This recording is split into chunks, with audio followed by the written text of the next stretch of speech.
The 1888 Treaty, Britain's Yoruba Treaty Dilemma.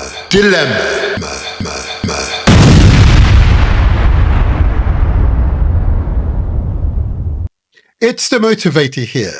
I know you're here to experience another inspirational podcast, and welcome to you. Welcome. Can you help us out? We need to secure 100,000 new subscribers to the channel. Have you subscribed? Have you shared copies of links to this video with your friends, your network, the wider community? Help us to secure 100,000 new subscribers to our YouTube channel. Sir, I refer to you, sir, out of respect for you, but I'm going to invite you, please, to say your name, the organization, but you know what I'm also going to say? I'm going to ask you, please, to describe the meaning of your name at the end. Okay? So your name, organization, and describe the meaning. Okay, go ahead. Okay, my Yoruba title is Baashegunalabe. That is, if you like, master surgeon, Baashegunalabe. I am a retired orthopedic surgeon. And Olushola means that it is the Lord that makes wealth. Olushola Oni. Oni means today.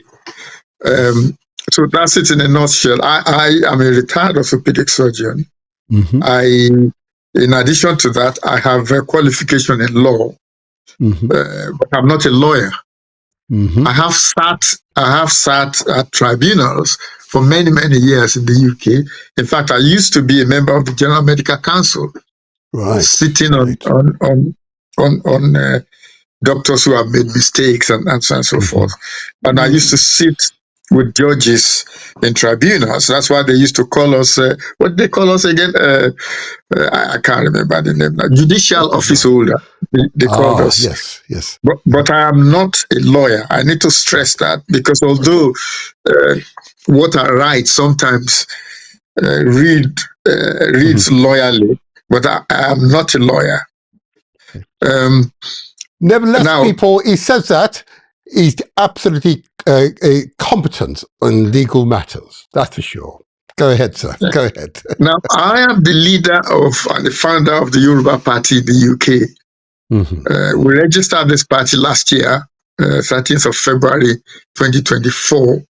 And the intention of the party was to provide political voice for the UK Yoruba community. That was the idea, that we, not just Yoruba, Black people in general in this country, we seem to be, I need to choose my words carefully here, not to insult us. We seem to be timid. And therefore I felt that we needed a voice so that we can channel all our energy through that voice. And that was the purpose of setting up the Yoruba Party. Understood. It was deliberately called Yoruba Party. It was deliberately a Yoruba ethnic political party. It was deliberate. I won't go into it so that people don't think I'm just a typical arrogant Yoruba man. Confident Yoruba man. A competent Yoruba man. That's what you are. But one of the reasons for doing that is this fighting for this sort of treaty, that sort of thing that we're talking about. One of the reasons for doing that is that the members of the Yoruba Party are the inheritors of Yoruba legacy. I don't know if I'll make that clear. So, and by their membership of the party, they have conferred that inheritance to the Yoruba Party. And therefore, the Yoruba Party as their party has the legal authority as heir to the Yoruba legacy. Understood, yes. And as a purely Yoruba ethnic political party, it means that we are a legal authority, and we are authorized to advocate for and represent the Yoruba people.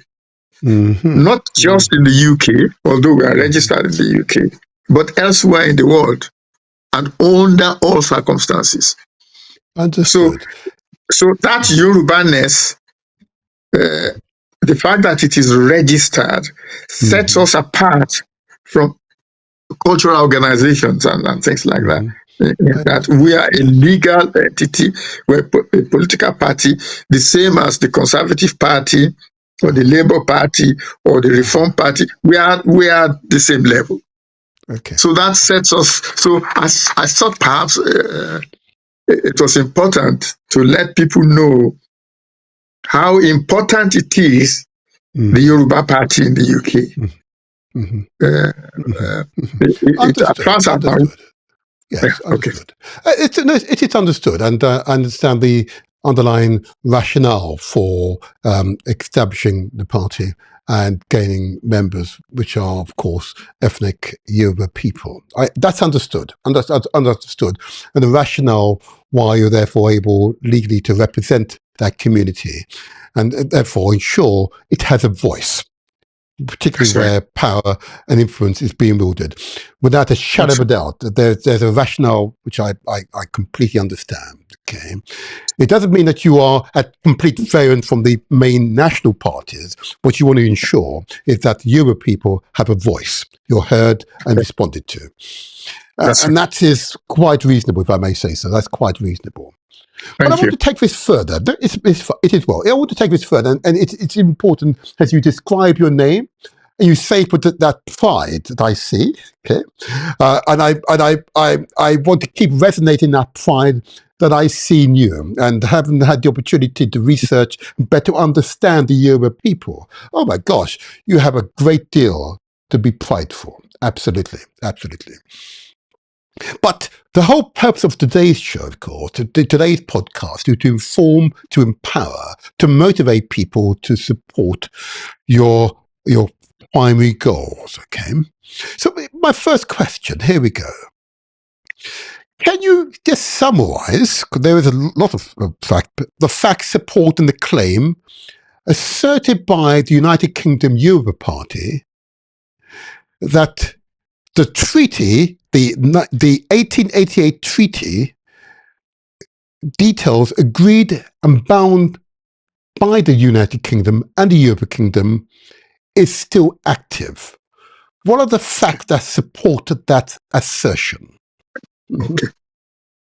I think the first thing to do is to actually briefly just summarize how the treaty came about. Absolutely. Please do. On the 23rd of May, 1888, Britain asked Yoruba land for a treaty. They asked, let's be clear, Britain. They in other words, the monarch, Britain, therefore the monarch, asks the monarch, in this case, the Alaafin. Alaafin, thank you, of the Yoruba Kingdom, which is equivalent to the monarch. The British monarch asks the Yoruba monarch for a treaty. I think that's the important point. Now, I'm emphasizing it because it's important to understand that as a starting point. Go ahead. Yes. And it's written. This is not word of mouth. There's actually a written letter asking for a treaty from the Alaafin. Okay? And then on the 23rd of July, the Queen of England, okay, the Queen representing Britain, and the Alaafin representing Yoruba land, signed this treaty.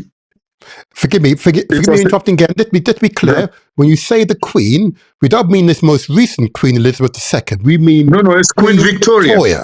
Queen Victoria. Queen Victoria. The monarch. There you are. Yeah. Queen Victoria. Go ahead. That's right. So they signed this treaty. All right. It's a non-session treaty. That is, the monarch recognized the territorial integrity of Yoruba land. Yes. Okay, so it's a non-session treaty. Yes.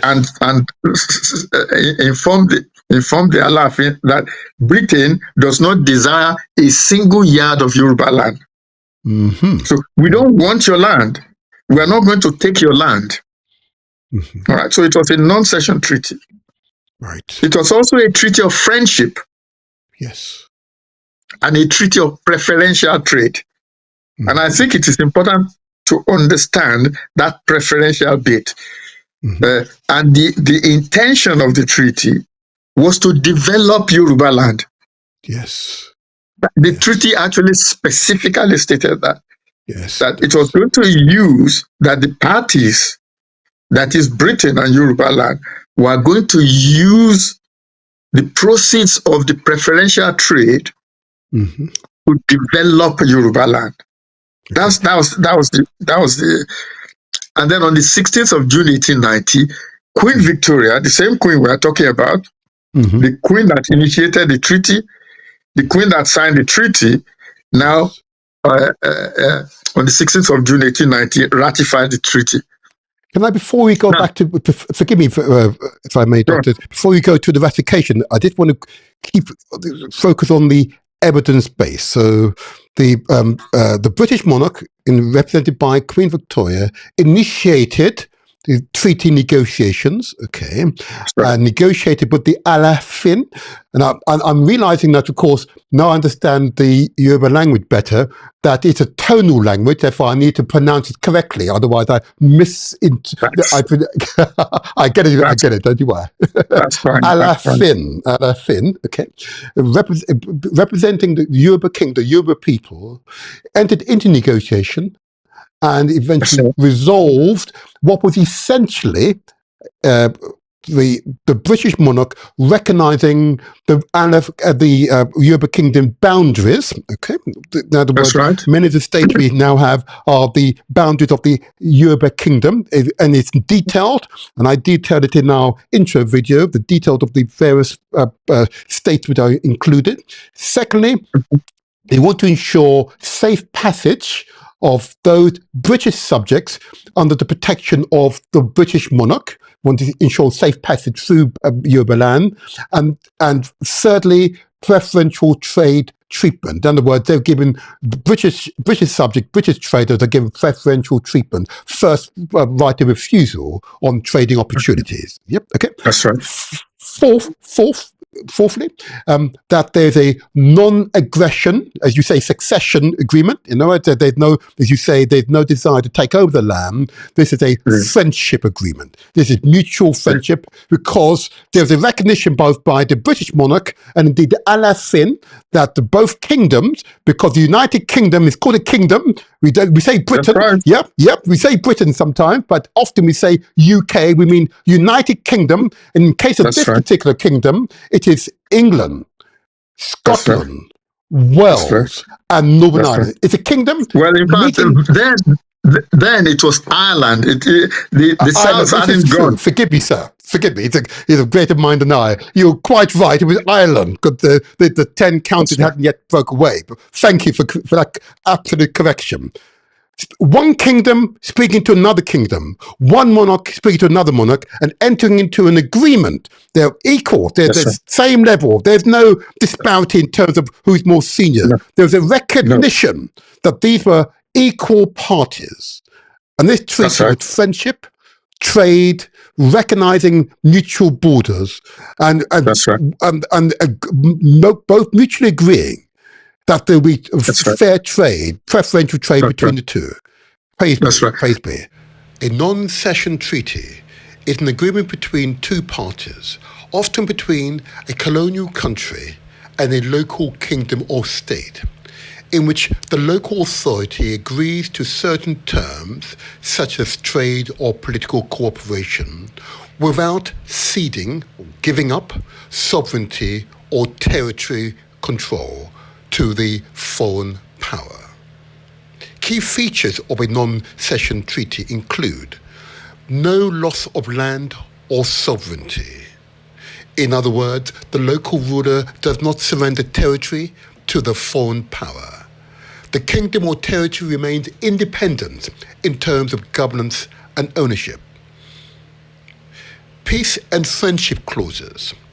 The treaty often promotes peaceful relations and mutual respect between the parties. Trade agreements. Foreign traders may be granted access to local markets, ports, or routes. Sometimes preferential trade rights are agreed upon. No colonial control. The treaty does not allow the foreign power to establish full colonial rule. Local rulers retain legal and political authority. Often includes clauses about future agreements. Some non-secession treaties include clauses preventing the local kingdom from making treaties or selling land to other powers without the foreign signatory approval. The 1888 treaty between Britain and the Yoruba Kingdom is considered a non-cession treaty for the following reason. It allowed for British trade and political cooperation. It did not transfer land or sovereignty to Britain. It acknowledged the Yoruba Kingdom as a sovereign and equal partner under international law at the time. There was no exit clause or expiry date. Queen Victoria and the Alaafin ratified it, making it binding under the norms of 19th century international law. The 1888 treaty still exists unless lawfully terminated. Where it actually says that the Yoruba were going to impose tariffs. I know tariffs are very topical at the minute, but in fact, in the treaty, the British agreed for the Yoruba to levy treaties on British goods. Tariff or treaties? No, tariffs. Oh, tariffs, right, levy tariffs. Well, it's the same as duties and imposts and so on and so forth. But the British agreed that the Yoruba would levy on their traders tariffs. Wow. So remember, the idea of the preferential trade was to develop Yoruba land. And you're not going to do that if the Yoruba are not imposing taxes on you. Absolutely. There you go. So the treaty was so comprehensive between two nations. Entirely comprehensive. I know it's all about free trade, but the intention of that trade was to develop Yoruba land. If I may ask you, Doctor, was a time frame put on it? In other words, the treaty would last for a particular period, or is the treaty, you assert, and I believe I've read it now, in perpetuity? So that's an important question. You tell me. Right. What is it? What's its status? Articles 4, 5, and 6 are specific. They indicate that the parties committed themselves to eternal obligation. Not today. It's a forever obligation. Wow. There's absolutely no end to this treaty at all. They agreed that this treaty was indefinitely binding on them, and that it was continuing into perpetuity. There's no end to it. Wow. The treaty does not have an end point. It does not have any way of withdrawing from it. It does not have anything to allow you to terminate it. Wow. So Britain has entered this kind of treaty before. I mean, there's a the oldest treaty that, of friendship that Britain has was with Portugal. Don't quote me directly on the date on this, but I think it's 1373. Okay. You know, I'm trying to remember this from memory. I'll look it up. Don't you worry. I'll look it up. That's a treaty of friendship between Britain and Portugal, the Anglo-Portuguese treaty, which I think is 1373, makes it the oldest friendship treaty that England had. So it is not at all surprising that this is a similar treaty, which is into perpetuity. Okay. All right. Okay, so this is interesting. Well, that's pretty clear. And what I will do in the re-edited version of this live podcast, it put a link to the treaty itself. Okay, so those of you who are in doubt can That's great. validate it for yourself. Fantastic. Secondly, we could get on to your communication since then. But I now want to get on to the ratification process, because you've described the evidence base, and you've also affirmed that it's a treaty in perpetuity. For all intents and purposes, it's in effect now. Okay, that's right. But was it properly ratified? Is that the problem we have here? Explain the ratification process to the audience, please, Doctor. Well, I mean, this is one of the questions we're going to ask when we get the British, when we get to court. What we know is that the British wrote to the Alaafin on the 16th of June 1890 to inform him that the treaty had been ratified. Not only that, he was then given a stipend of £31 and 5 shillings in those days. He was paid that amount of money for, up to that point, keeping his side of the bargain. Wow. Forgive me, Doctor, just for emphasis purposes and to ensure we take our audience with us. So the treaty itself, like all contracts, require an exchange of something. Yeah, okay. That's right. To affirm. That's right. What is called consideration. There you are. Thank you. There's a stamp, then there's an exchange to affirm the integrity of the treaty or of the contract. That's the quid pro quo. That's right. Quid pro quo. Thank you. There you are. Okay. So that actually happened, and the letter of confirmation was exchanged between the two monarchs. Exactly.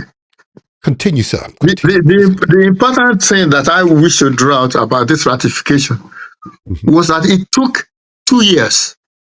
Mm-hmm. The treaty was signed on the 23rd of July 1888. Okay. Yep. Ratification took place in June 1890. So they had 2 years. Right. So the British had 2 years to think about it, to deliberate, to decide whether they want the treaty or not. It wasn't an instantaneous. So they must have, behind the scenes, they must have discussed it. They must have done something which then allowed them to say, yes, this is a good treaty for us, and we're going to ratify it. Just to be clear, so Doctor, in other words, Parliament scrutinized the treaty to determine if it was a treaty in the national interest. Okay. And Parliament, in other words, the people, the elected members, as it were, affirmed that this treaty was and is in the national interest. Okay. That's right. That's right? Perfect. That's perfect. Right. It's important to insert the word Parliament. In other words, subject to parliamentary scrutiny. Okay. And once Parliament gave the thumbs up, as it were, the final process, of course, was to make the consideration, the quid pro quo. Okay. So it's important that elected members had that opportunity. Yes, go ahead, Doctor. Go ahead. Not only that, the government published the treaty. Yes. So this wasn't just a treaty in-house, hidden somewhere that nobody knew about. Mm-hmm. They actually published the treaty. And it's amongst other treaties, treaty with China, treaty with this, treaty with that. So this treaty was published as Treaty with Yoruba Land, non-cession. Right. Wow. So the treaty was published. So this is not this Yoruba treaty was not one of. It's not something you say, oh well, maybe it's hidden on somewhere. Maybe they didn't know what they were doing. It took them 2 years. 2 years, yes. To contemplate. 2 years of contemplation. Mm-hmm. Before deciding that this treaty is in our interest, we must ratify it. Yes. And not only did they ratify it, they then published it for the entire universe, for the world to know.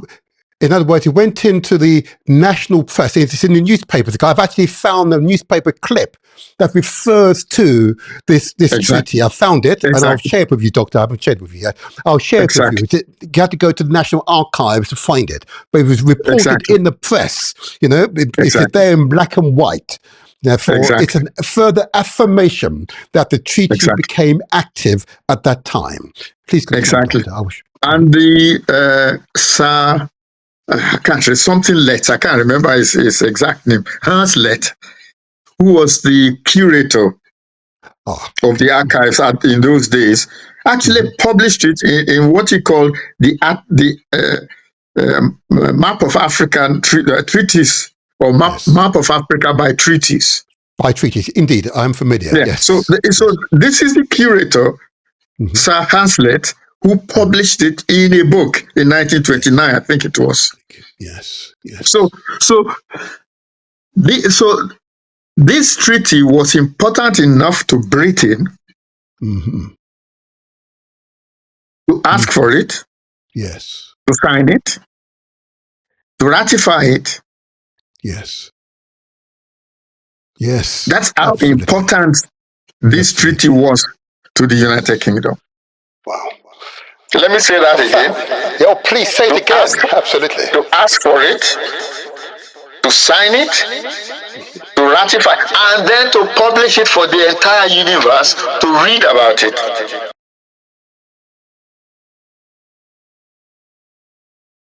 There you go.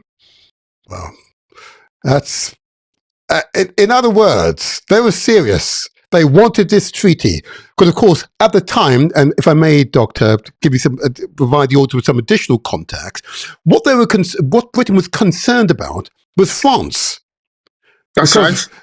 Around what we now call Nigeria, and most certainly around Yoruba land at the time, were these other French colonies, as it were. The French were making significant inroads into that part of Africa, and they were concerned that the Yoruba Alaafin would be seduced by the French overtures and enter into an agreement with France, excluding Britain. And for that reason, it made perfect sense to Britain. It was clearly in Britain's national interest to enter into a formal legal agreement with the Alaafin, representing the Yoruba Kingdom, to secure trade routes into that kingdom. Okay. Absolutely. There you are. That's the additional context for the wider audience. And I urge the audience to do your own research, your own due diligence on each word that we've uttered today. But I've validated myself. But I want you to do the same, so that you can absolutely affirm the historical context and the evidence that we are presenting today is sound, reasonable, and withstands close scrutiny. Over to you, Doctor. Over to you. What I wanted to add is this: of course, that some arrogant people say, "Oh well, what does the Alaafin know? He was an illiterate. He doesn't know anything." This is a man who entered into one of the most important treaties that Britain ever signed in Africa. Yes. This man that they call illiterate, doesn't know what he's doing, he can't read, yada, yada, yada, yada, yada. He entered into a treaty that was binding in perpetuity. There you go. That protected Yoruba land. Yes. This is a treaty that this illiterate man, this man that people deride and talk all sorts of nonsense about, he enters into a treaty with Great Britain to protect Yoruba land. Yes. To develop Yoruba land. This is what this man did. Yes.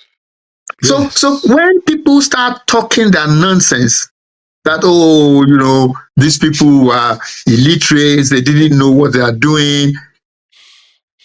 This is an example of brain, intellect, that this man was intelligent enough to know how to protect his own people. To say to Britain, you want something, I want something. Trade by barter. Yes. You get what you want, I get what I want. Yes.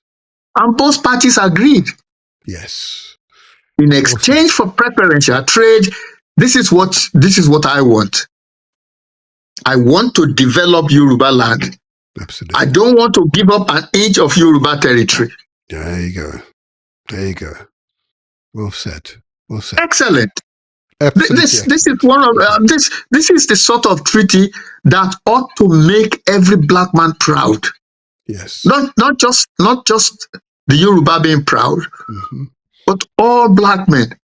Yes. That this man who did not have access to I don't know education at Oxford or Cambridge or what or Ivy League or whatever it is you call it, was able to enter into a treaty to protect his people Land. Yes. and to ask for how to develop his land. That's why in the end they assassinated the Alaafin. Yes. There you go. Similar tactics being used right That's why across the continent. they had to assassinate the Alaafin. Yes. Because it was obvious this man was cleverer than they thought. Absolutely. This was a man that was cleverer than anybody thought. Can I now take you forward now, if I may, into today? Okay.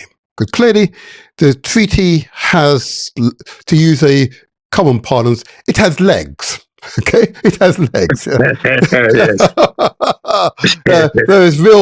There are real issues here that I know the lawyers are going to have fun with. Okay, this is for sure. This is for sure.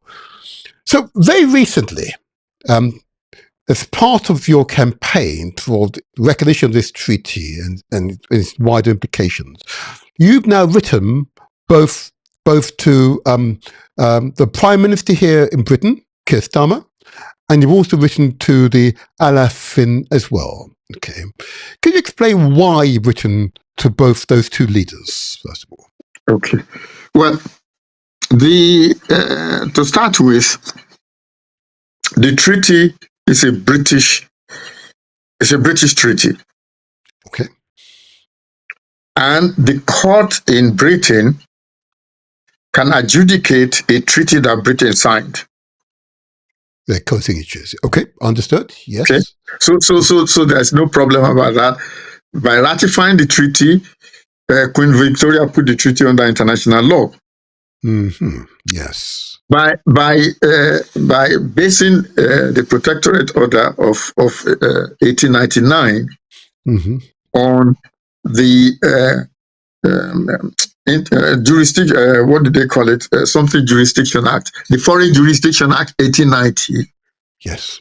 That means that what Queen Victoria did is secondary legislation.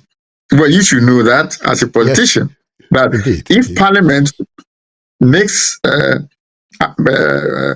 enact something that says, and then you say, I am acting under that enactment, that is secondary legislation.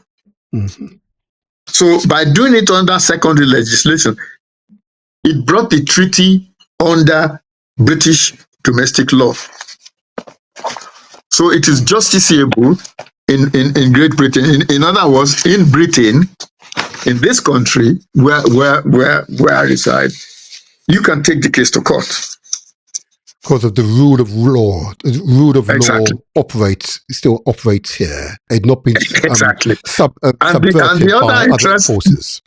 Yeah. Exactly. And the other interesting thing is that on the 22nd of December 1899, actually not 1890, Queen Victoria made an order about native treaties. It comes under the Protectorate of Lagos Order and Council in the preamble. Because one of the things you do, when you are reading all these things, sometimes people don't read the preamble. Yes. And the preamble may contain the most important bit of that entire order. Yes. And in the preamble to that order, to the Lagos Protectorate Order, she introduced or established a new law. And that law is that all treaties entered into with the natives was binding on Britain. Oh, right. So can I just ask you, please, just forgive me, just so that we do this in bite-sized chunks. We're getting a lot of information out to the audience, and I know that after a while they slow down and don't hear it. I just want you to repeat what you've said, what the Queen Victoria and this foreign legislation, piece of Act of Parliament, and why it's important, and just explain very slowly for them, because we all want to hear this very carefully. Go ahead. Okay, I'm sure your audience are on the ball. I want to make sure. Yes. Okay. Now, in this country, if Parliament has passed an act and you did things under that act, and you pass your, so the Queen now passes her own edict through the prerogative edict system. Yep. Yes. But she's done the act under the Foreign Jurisdiction Act 1890. That means the order that she proposes is secondary legislation. That is, it is part of the law of Britain. Land, yes. So if like the Parliament passed the Foreign Jurisdiction Act 1890, the Queen then said, okay, I am going to do this pursuant to that act. Yes. That means that what the Queen has done is secondary legislation. The Queen could pass her own legislation herself. Absolutely. She doesn't need an act of Parliament. But when she says, this is why it is important to read preambles. Yes. So when she says, I am doing this pursuant to the Foreign Jurisdiction Act 1890, what she is saying to you or to the whole world is, I'm doing this as a secondary legislation. Okay. Which means it is British domestic law. There you go. And that is a very, very important thing. And the other thing that is in this preamble, which you will miss if you don't read preamble, you are going to miss many things, is the law that Queen Victoria established, that all the treaties that we have signed with the natives, that I, as Queen, has sanctioned, that is ratified, is binding. It's binding not just on Britain, but on the people who signed it. Yes. In perpetuity. Yes. So this question that people sometimes it's just anything, whatever. That's why you read preambles, where it is specific. That if you sign a treaty with the native that I sanctioned, which means ratified, that treaty is binding on Britain and binding on Yoruba land as well. This is so it isn't just binding on Britain, it's binding on the other side. And it's important to note, and for those of us in Britain, when you hear the term a piece of legislation receiving royal assent, that is when the monarch is endorsing and giving legal credence to a piece of legislation. And it received royal assent. It came from the monarch as secondary legislation. Wow. So it is in perpetuity, and I'm continue to use that word. In perpetuity means forever. Yes, forever. It's forever. There you go. There's no time limit. There's no time limit. Thank you. The synonym. They get all the synonyms out there's no time limit. Yep. It is forever. It is always. That's right. Yep. That's right. Unless the monarch, unless the two monarchs agree to some change. Yep. Exactly. That's slightly different. That's slightly different. Yeah. But that's not happened to date. As far as I'm aware, that has not happened to date. No. There you go. No. Now, you also, I don't want to you to forget the other question you asked me. I have not forgotten my question, don't you worry. I will return to it. This context was important. The question of letters, whether we could take this case in Nigeria as well. Oh, well, that's an earlier podcast. I was going to. I was going to. Before I get to Okay, Nigeria, we leave that for now. yeah, because I know that those in Nigeria will be shaking a little bit right now. So I want to focus on, if I may, Britain, and I understand Britain. Okay, Okay. I want to focus on your next step, which is, of course, direct communication with the Prime Minister here. Okay, That's right. and the content of that communication. Please share if you're able to, of course. Well, okay. The before you go to judicial review, before you go to court, you're expected to write to your opponent, to your adversary, to say, this is what the problem is. Mm-hmm. I am taking it to court, but if you decide that you are going to resolve the matter between ourselves, then of course it doesn't go to court. Mm-hmm. So the purpose of the letter was to inform the Prime Minister that this is the issue. That is, we have a treaty, a contract, whatever it is you want to call it, which gave rise to legitimate expectations for the Yoruba. Legitimate expectation means when you sign an agreement, this is, you are saying, the other side is saying, I promise you X, Y, Z. Indeed. That is the legitimate. So it's saying, I promise you X, Y, Z, which is what the British promised in the treaty. So I'm asking the Prime Minister that, look, the British made these promises, and the British have frustrated those promises. Mm-hmm. And Explain. we now want. Sorry? Forgive me, can you explain what you mean the British have frustrated those promises? Because it's okay. What they've done a lot of things which they used to push aside the treaty. Right. So, for example, they decided to incorporate Yoruba land into Nigeria. Okay. The treaty does not allow that. Britain did not have the legal right to incorporate Yoruba land into Nigeria. Okay. And they did other things. I mean, they had no right to assassinate the Alaafin in 1895. Most certainly not. Which they did. Yes. So, and then when we wrote to previous prime ministers as well to say, look, you guys, why don't you let us examine this treaty? They rebuffed it. Right. They just ignored it. They ignored you, right? Okay. Yes. And you can't have a treaty.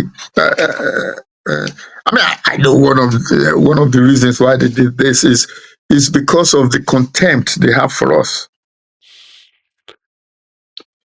I'm not going to dispute those. I'm not going to modify those words, because if they rebuffed by ignoring you, what is a treaty that is clearly on the statute books, then clearly that is most certainly been not respectful, most certainly. Yeah, it's contemptuous. Okay. It's contemptuous. I mean, they could have said anything they like. Mm-hmm. You know, they could have said, the treaty is old. Why bother with it? Mm-hmm. You know, Boris Johnson didn't even bother to respond. Mm-hmm. That tells you how far back I've been with this. I wrote to Boris Johnson in 2021. Right. Okay. So that's what is meant by frustration. In that they did things against the treaty. So, you know, like rebuffing your request to have a discussion on it. As I said, assassinating the Alaafin, incorporating Yoruba land into Nigeria. All those things are illegal. All those things constitute a breach of the treaty. Mm-hmm. So all we were asking, we weren't asking for money. I've never been interested in asking them for money or for anything. Mm-hmm. My interest is that they act consistent with the legitimate expectations. That's it. Right. And to be clear, when you use the term legitimate expectations, it is the references to the treaty and what the treaty sought to achieve. Okay, That's right. So the That's mutual recognition of the boundaries Exactly. Okay, trade agreement, Exactly. the ability of Yoruba land, therefore, to levy Develop tariff, itself.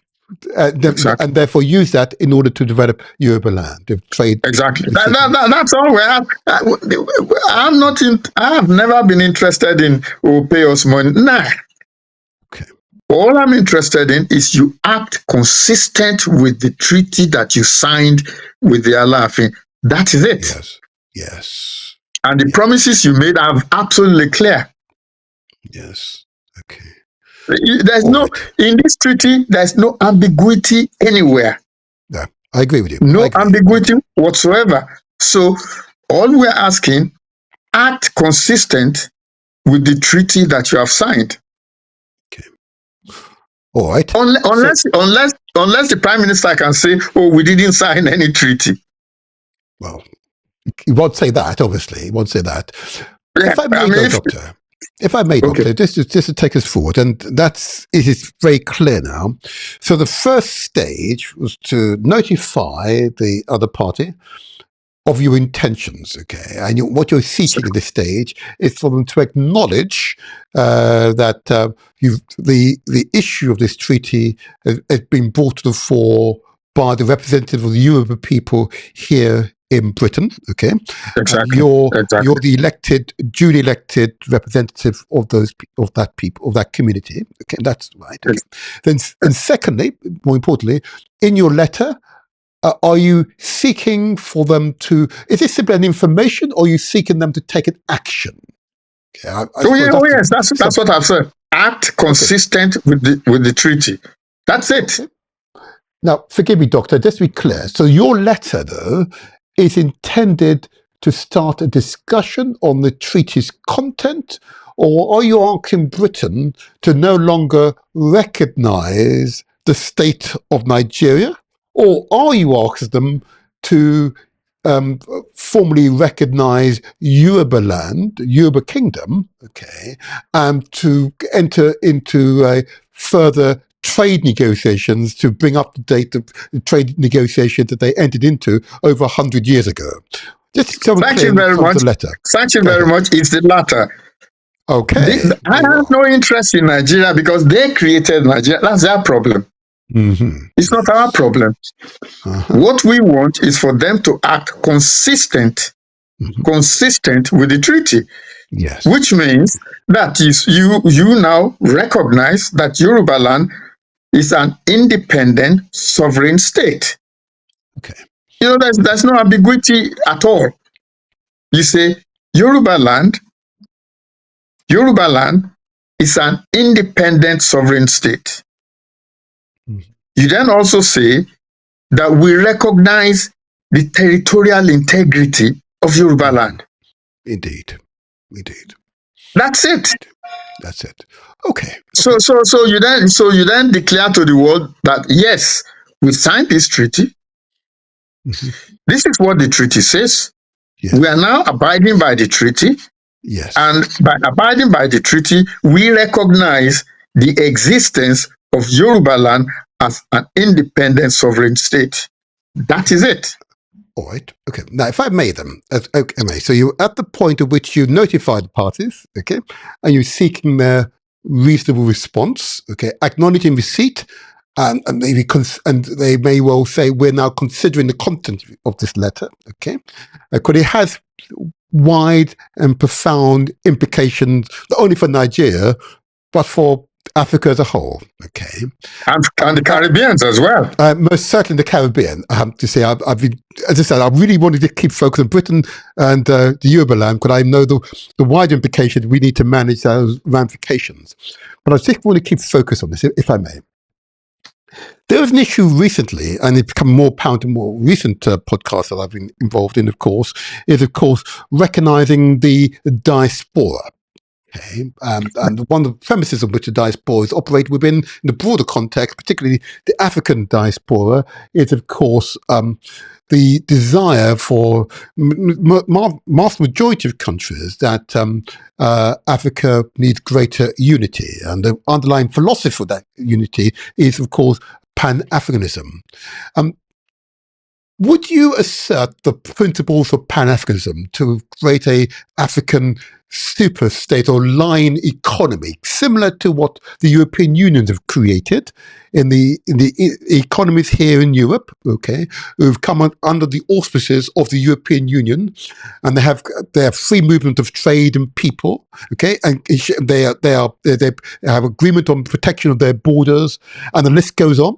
Similarly to what we have in the United States of America, which became independent of Britain, in the individual states have their own a common agreement on trade and movement of people. Same applies to China. The provinces of China are very large, very populous. There's again common movement of people.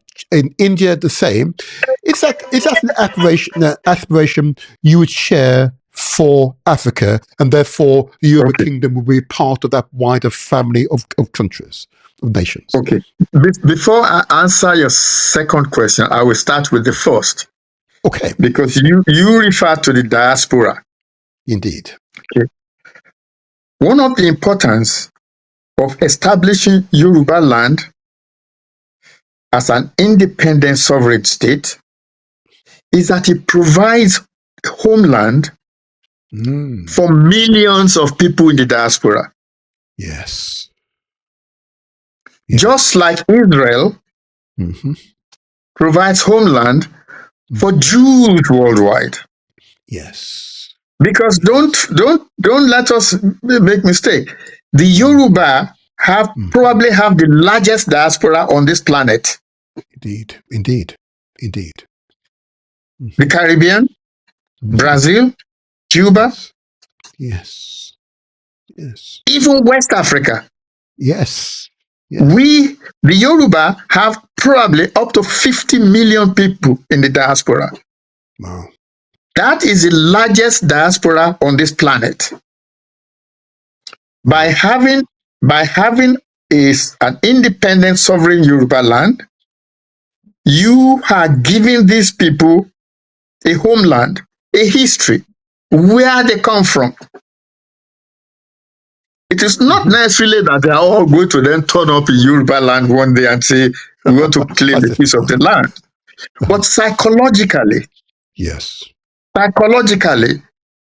it tells the Trinidadian that you have a home. You come from somewhere. It tells the Cuban, you have a homeland, you come from somewhere. Yes. So this having an independent sovereign Yoruba land has ramifications beyond Yoruba land itself. Absolutely. Accepted. Okay. I will now come to the question of Pan-Africanism, although I don't talk much about it. The concept of Pan-Africanism came before the EU. Indeed.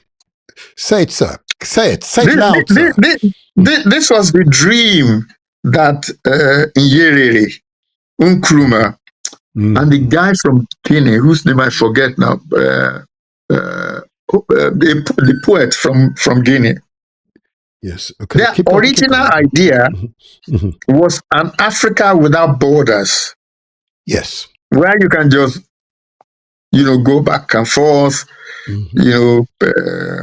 movement of people, movement of goods. In fact, in 1956, there was a conference in Accra in which the participants decided that the boundaries of the countries of Africa had to be redrawn. Absolutely. Yes, absolutely. They said the boundaries are artificial. Yes. They are made by the Europeans. We have to redraw the boundaries. Absolutely. So the idea of Pan-Africanism is nothing new at all. it existed before the Europeans thought of having European Union. The only problem, I always try to be careful what I say here, because at the same time as one is saying these things, you don't want to denigrate us either. But the question that you naturally comes to mind is, why did they not do these things? Indeed. Why did the leaders who thought about this, who had this idea that Africa should be an open border, people wandering around as much as they like, why did they not do it? That is the question, sir. That is the question. That is a conundrum that is very difficult to fathom. Indeed. I concur. That we all cling. I mean, it's not just, if you look at Uganda, for example, there are 4 nations in Uganda, yes, of over 8 million people. Yes. That could form their own countries. Yes. They don't need, what is the point of Cameroon having a French side and an English side? What's the point? What's the point, indeed? When they can be countries on their own. Yes. Africa, with a population of 4.5 billion people, only has about 50 countries. That's right. That's right. You can have many more countries. And I've never really understood this idea that these people cling to the creation of you say one Nigeria. You didn't create Nigeria. No. You weren't involved in the creation, and yet you cling to it, even though the country is dragging everybody down. Indeed. But you still cling to it, and in the hope that in some future a Messiah is going to turn up and do everything for you. Yes, indeed. When the question, our so-called elites who travel abroad, they travel everywhere. When are you going to bring Las Vegas to my hometown? Absolutely. When are you going to bring London? Silicon Valley. Dude. Yes, Silicon Valley. We need Silicon Valley in Africa. Yeah. Yes. So yes. The ordinary African has aspiration. That's right. That's why he emigrates. That's right. He has aspirations. He wants Las Vegas in his backyard. Absolutely. Yes. But you can't do any of this for him. And you call yourself what? So we have a situation where we are led by people. Maybe I should use this word again, who are contemptuous of us. Oh. Okay. If I may, whilst you've used your own terminology, I'm going to say that the leaders who are currently leading many of our countries, are subject to significant forces, both political forces, corporate forces, and indeed internal forces, which are shaping their decision making. And many of those decisions on the outside make no sense, and may well be operating against the national interests, but their decisions have been heavily influenced by, I say again, international countries, corporate forces, very wealthy corporate forces, and of course internal forces within those countries. And we need to help them to make good decisions. I've long past the days where I wish to criticize them. Okay. To you. I will give you 2 examples. Right. The first example I will give you is China. The Chinese economy looks like bells and whistles. Yes. You see everything is shiny and so on and so forth. The economy was based on peasantry. Yes. That it was based on the people. It wasn't capitalist. which is some people, they have money, and then if they like you, they give you part of the money. It isn't socialist or communist where the government, if they like you, they give you some of the money. It's peasantry. That is, it's based on let everybody get work to do, let everybody participate in the economy. Indeed. The second example I will give you is that it's happened in Africa before. When Obafemi Awolowo was the premier of Yoruba and Western region during the time of self-government, he did exactly the same. He did. It was agrarian. The economy was agrarian. Use your hoe and cutlass, your own little patch of land. You grow your own to feed yourself, and it is the surplus that you take to the market. Okay. And what was important then was this, that the men went to the farm to bring the foodstuff home, and the women were the food processors. Yes. So that everybody had a job. Yes. There was nothing called a housewife, a woman sitting at home doing nothing. No. When I was growing up in the 50s, everybody worked. Yes. My grandmother did converted cassava to gari.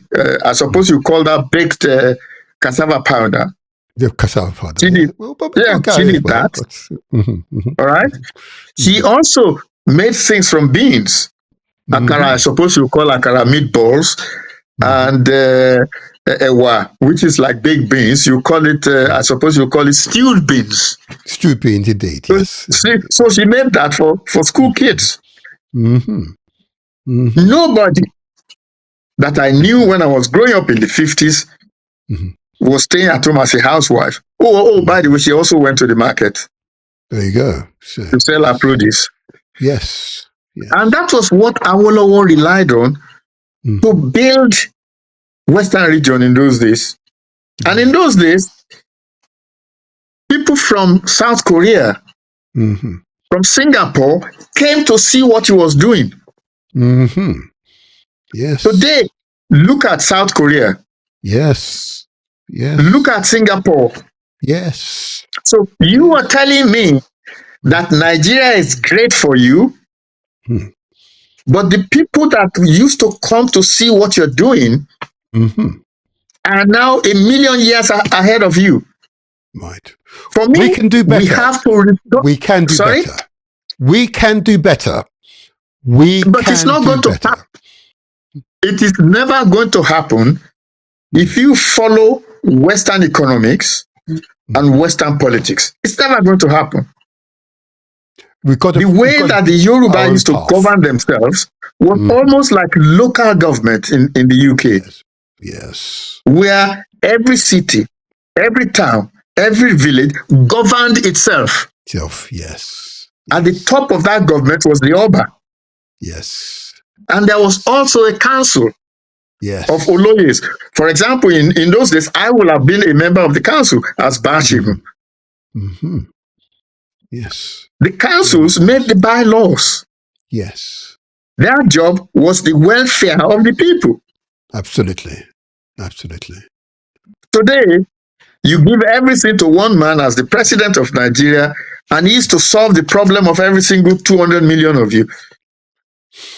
Well, we see the effect of that. The idea that we will ever progress, that we will ever progress by following Western economics, and then people say, "Oh, we need industrialization for what?" All people want, they want to feed themselves and their family, and they want to use the excess to do whatever it is, to enjoy their life.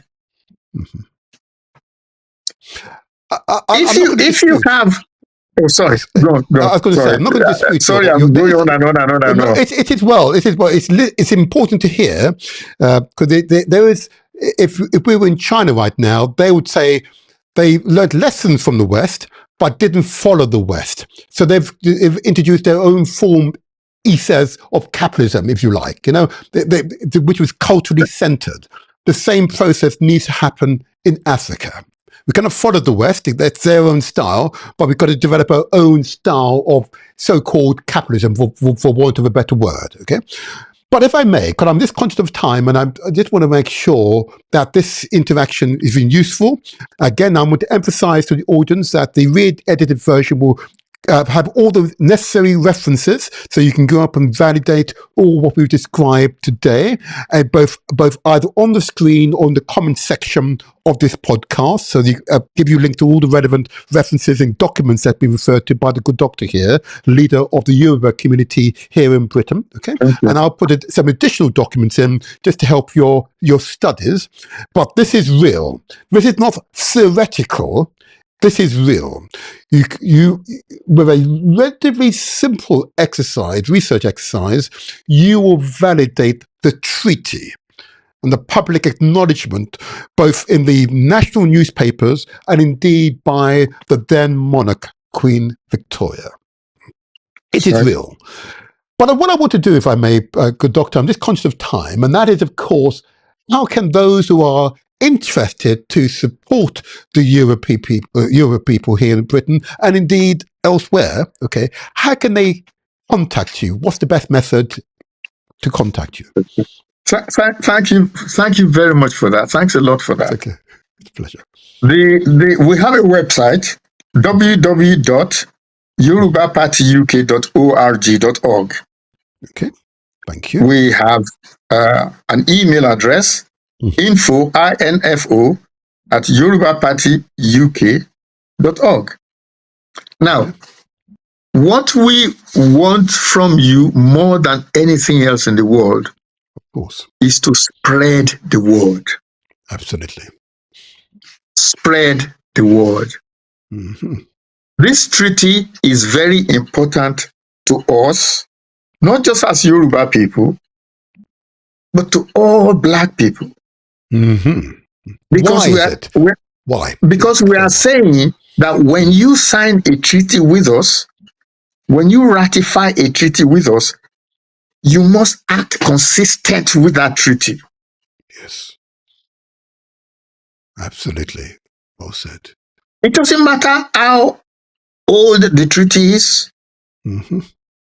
It doesn't matter that it's a simplistic treaty like this one.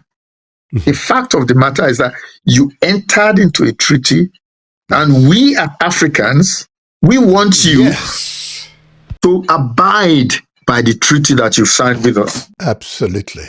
Absolutely. So that to me is the most important lesson from this. Mm-hmm. That we just want you to respect us enough to say, yes, we signed this treaty with you. You know, all over the place, and the Anglo-German treaties have been used. They were used in Namibia. There was a border dispute between Namibia and Botswana. It was settled because of the Anglo-German treaty. The same goes for Bakassi Peninsula in West Africa. Yes. If you honor the treaty that they signed amongst themselves, you must honor the treaty that you signed with us. Well said, sir. Well said. Well said. And if I may, that's what we're fighting. That's all I'm fighting for. Yes, absolutely. You have a treaty with us. You have to abide by it. That's it. Yes, you honor it. So, what we want from people is to support us, spread the word. Of course, we need money because we are going to court. Yes. You know, it would be nice if you could donate, and you could do that through our website. Yes. Okay. And a lot of the things that I publish, that I talk about somewhere, I publish and I put on the website, so you can read a lot of the ideas that we have, what we are trying to achieve. Mm-hmm. Mm-hmm. I don't want to overemphasize this, but this treaty is important to every one of us as Black people. Absolutely.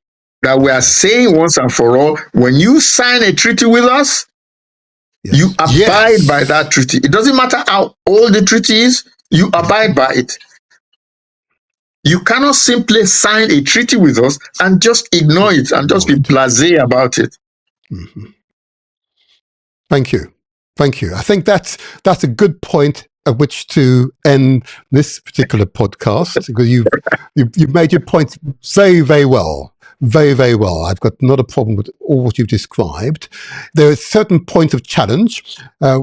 Next time we have you here, we might want to give a greater focus on Nigeria, but I wanted this time just focus on Britain, because you've sent a letter to the Prime Minister, notifying him of your intentions, and you now await a response from the Prime Minister, which we hope there will be a response, and not a simple pretending you didn't send it, to ignore. Okay, which would be far more insulting than to simply give a one-line response. To ignore would be far more insulting. I'm reasonably confident you sent it to the Prime Minister that they would at the very least, acknowledge and will be considering its contents, as much as they can do at this stage. But will you be writing to the monarch himself? Why the Prime Minister, not the monarch? That is one of the things that I'm drafting at the minute. Ah, okay. Right. Because the letter to him is going to be totally different. All right. From the letter to the Prime Minister. I was waiting to the response from the Prime Minister was supposed to be 14 days. That is now gone. So I've been in the process of draft. I shouldn't say this publicly. Anyway, it's too late now. I've said it. I've been in the process of drafting a letter to King Charles. Basically saying that this is what your, great-great-grandmother, whatever, has said, has decreed. And what are you going to do about it? That we really don't want to go to court if this matter can be settled. Because going to court is going to cost upward of £50,000. Yes. Unless of course you can secure a legal firm here prepared to take this case up because of its obvious public interest.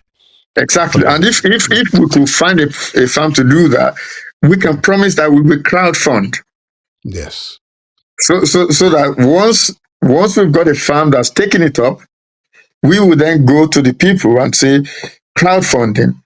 And I'm pretty sure if we can secure a legal, a group, a legal presence, I am convinced that we will get the money. I'm agreeing with you. I'm in total agreement with you on that.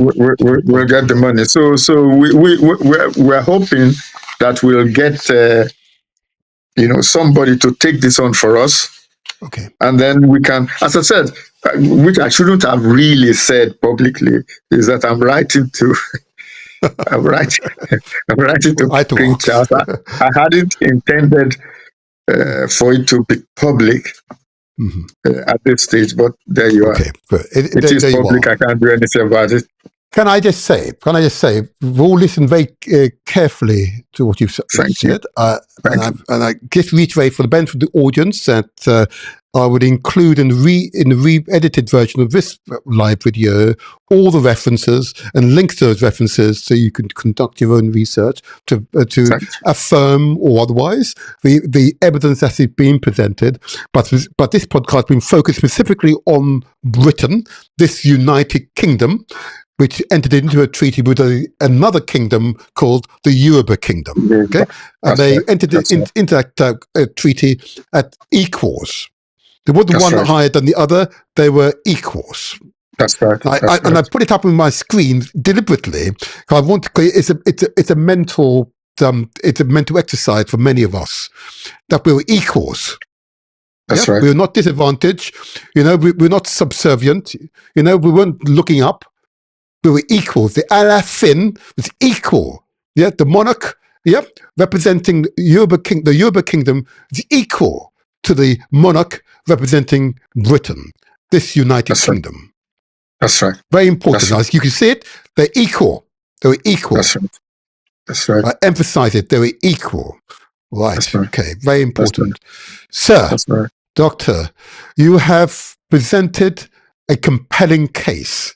A Thank you case very which much. I know for Africans both home and abroad who want to Thank you. pay very close attention to.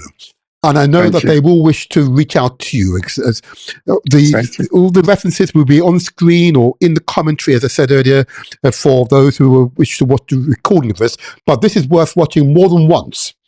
So there's lots of Thank you. information here. You've got to watch it more than once because there's a lot of nuance and questions and sub-questions I've asked and information being provided, even more than the good doctor anticipated revealing has been revealed. But that is the nature of a good conversation. interview. Yeah. There you go. Okay. But if I may, I want to publicly acknowledge your work, and I want to publicly acknowledge the Yoruba people. I've had, as you know, the opportunity to research, to study. In my previous podcast, I gave note to both the culture, the history, the belief system that underscores, that supports why the Yoruba people originated in the part of Africa that you see them now. It's a powerful testament, to a people with longevity. Okay, really powerful. And I note that many of the most powerful Africans worldwide are indeed of Yoruba heritage. Okay, That's absolutely. Right. And here in Britain, astonishingly, I say astonishingly because I'm slightly different political persuasion. But okay, but I have to acknowledge. Of Yoruba heritage. Even the president of the country is of Yoruba heritage. And I mean this, of course, Nigeria is of Yoruba heritage.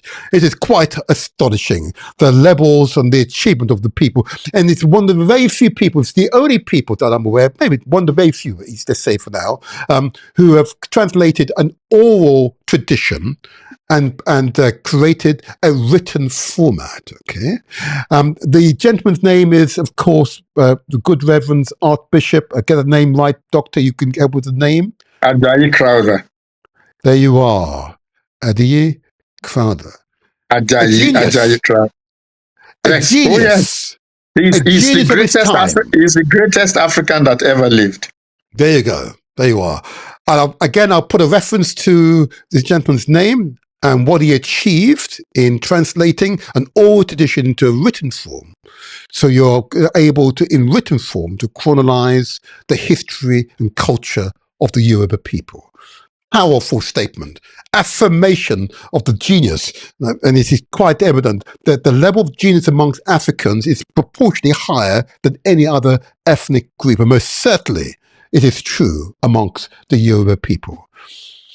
I want to publicly acknowledge you. And I know that there are others here who wish to acknowledge you by doing this simple act. Thank you. Yes. Thank you. Thank you. Thank you. Thank you. Yes.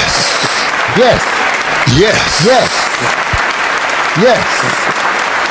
Yes. Absolutely. Thank you. Oh, we didn't mind that. Thank you very much. I needed to acknowledge your great work. And we'll get you back here again in a few months' time just to plot the progression of this one, because it's important, as you say, to all Africans worldwide, across the globe. Okay? This will set the tone for Pan-Africanism in essence. Okay? But if we don't honor our own agreements, and we don't ensure others honor the agreement entered with us, we are not a people. We do not exist. Exactly. Sir, I would say thank you for being thank you very much. An inspirational guest here on The Motivator Show. We wish you well. Live long and prosper until the next time we enjoy. Thank you, sir. Thank you very much. Good day. Thank you. Good day. Bye-bye. Bye. There you are. Wasn't that fantastic? Founded in facts, rational arguments. It's there in the public domain for you to scrutinize, assess, and affirm its veracity, its truthfulness. Yep, its legal weight. It is profound, absolutely profound. It is for us to make sure all human beings, you don't have to be African or African heritage, all human beings to ensure that when you enter into a treaty of this type, it is honored. Because if we don't have the rule of law across the globe, then we have chaos, anarchy, dismay, horror, hell. And that we do not want. We are a better species. Yeah, we are a better species. Well done, Doctor. Wow, that was a powerful personality, truly powerful personality. It's important, though, that you do not go away, because there are a few other issues I want to quickly discuss before I close this podcast. I want to remind you that this podcast are designed to provide good quality information that you can verify and check for yourself, and thereby make good decisions based upon the information received. Okay, in doing so, you honor and respect your families, your communities, your nations, and in doing so, you contribute to the human species' onward, upward development. So we're part of a single human family. So I say to the Yoruba people, Rastafari, long may you continue your outstanding works, and long may you guide us through these troubled times. The 1888 treaty between Britain and the Yoruba Kingdom is Britain's Yoruba Treaty dilemma.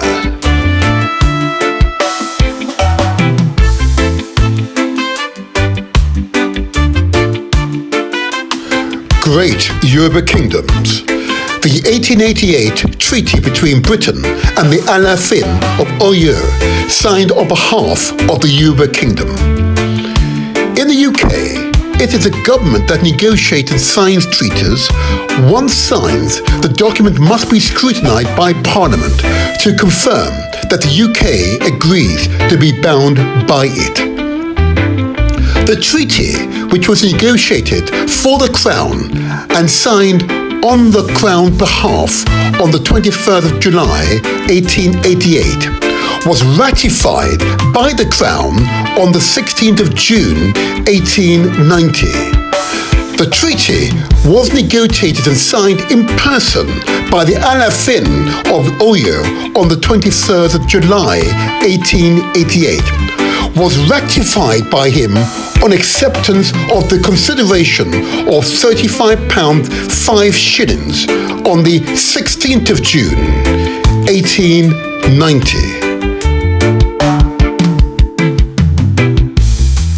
The 1888 treaty between Britain and the Yoruba Kingdom is Britain's Yoruba Treaty dilemma.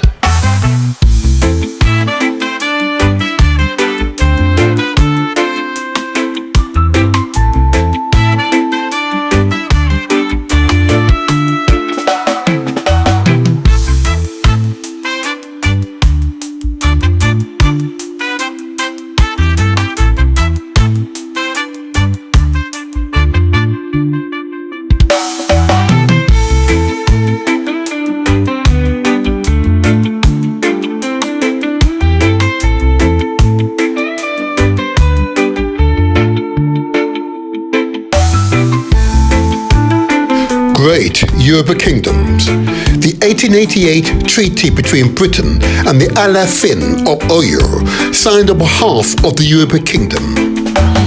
The 1888 treaty recognized the Yoruba Kingdom as a nation equal to Britain in status. What follows are direct quotes from the 1888 treaty between Britain and the Alaafin of Oyo, signed on behalf of the Yoruba Kingdom. Direct quotes.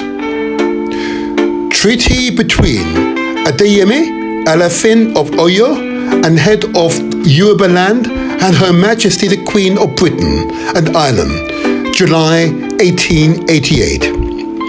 I, Adeyemi, Alaafin of Oyo, and head of the Yoruba land, the four corners of which are and have been from time immemorial known as Igba, Ketu, Yiba, and Oyo, embracing within its area that inhabited by all Yoruba speaking people, being desirous of entering into and maintaining forever friendly relations with the subject of Her Majesty the Queen of Britain and Ireland, and of developing the resources of Yoruba by means of legitimate trade with the subjects of Her Majesty and those under her protection, or who may thereafter come under her protection, and in gratitude for what the Queen has at so much expense and risk to life done from time to time for my country, have at this day at the city of Oyo, in the presence of witnesses, declared my intention of abiding by the following articles.